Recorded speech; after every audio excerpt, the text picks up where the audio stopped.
here. We have the assumption that everything we hear and see and feel is outside of this body, is outside of this.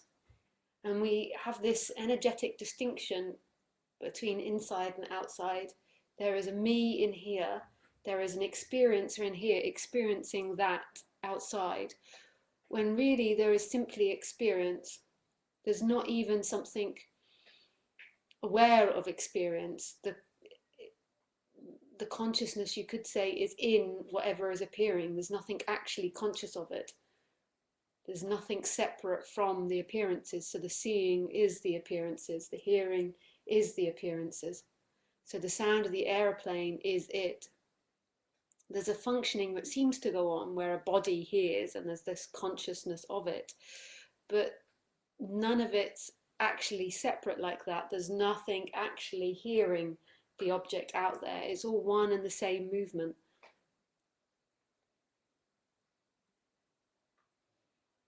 And that's the end of suffering. The end of suffering isn't anything to do with the behavior of the person, or the person becoming more peaceful, or the person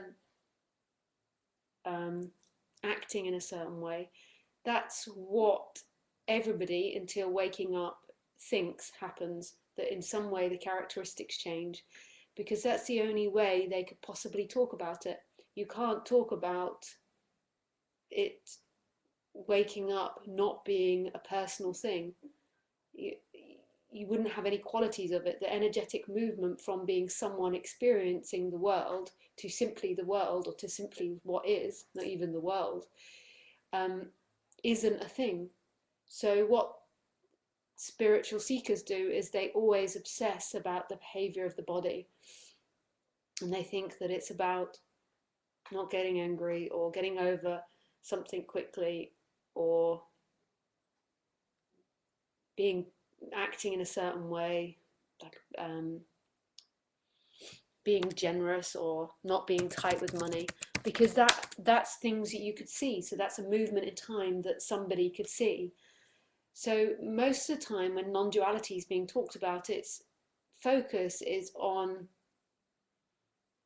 the loosening of the character.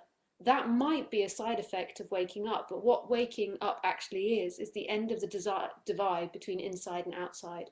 So there's simply what is left.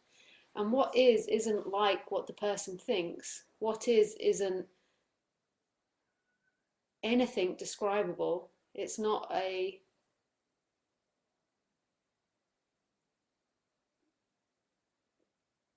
stable thing which you can describe. It's something which is continuously moving and not happening in a linear timeline like we imagine.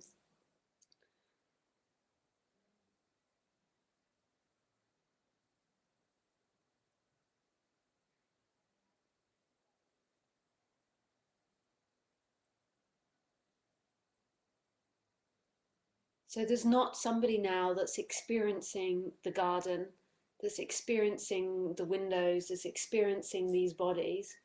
There's not somebody experiencing the flower. There's not even something. If you even believe that your consciousness, that's still something experiencing. There is simply what is appearing. Consciousness might be some form of functioning that happens in this appearance, but really it's not just another form appearing, not the source. It goes at night time.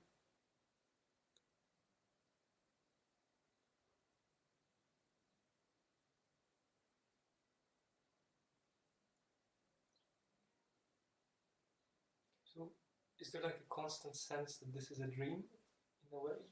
No, because that's intellectual. Yeah. That's something that you'd think that would come and go. Terrible. You live with nothing, because it's nothing that we think about.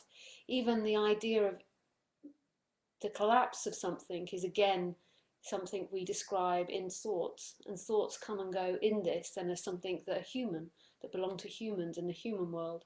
So it's not even that you're constantly aware it's a dream. It's not that you're constantly aware that it's non-divided. That's always a thought. So what is it that doesn't come and go? That always is what is. not even consciousness of what is, because consciousness goes. It's always what is happening.